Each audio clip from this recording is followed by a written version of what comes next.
Quand on a mission de diriger un théâtre dans la grande ville méditerranéenne de France, qu'on doit avoir dans cette mission quelque chose d'exemplaire en termes de liberté artistique, en termes de proposition, en termes d'ouverture, de tolérance, d'intelligence de l'autre.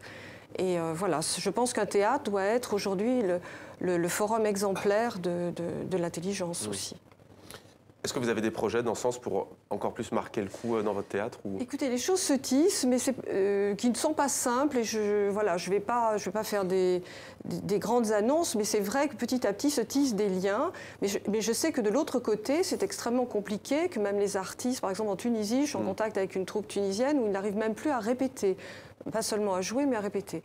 Mais voilà, je pense que ce sont des signaux très forts que nous donnons dans le théâtre, et particulièrement celui de la réjouissance, qui est aujourd'hui peut-être aussi un acte d'insolence, c'est-à-dire rire ensemble, partager, faire la fête, réfléchir évidemment au désenchantement, à la difficulté de vivre, à cette violence aussi du monde, mais aussi répondre aussi par la joie d'être ensemble.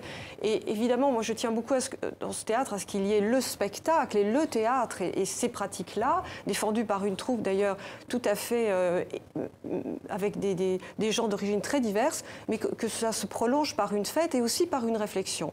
C'est-à-dire on a aussi des débats, des réflexions des universitaires qui viennent parler de cette littérature-là. Mais je crois beaucoup à la force de l'art, la force de la culture, la force de la littérature dans des moments comme ça.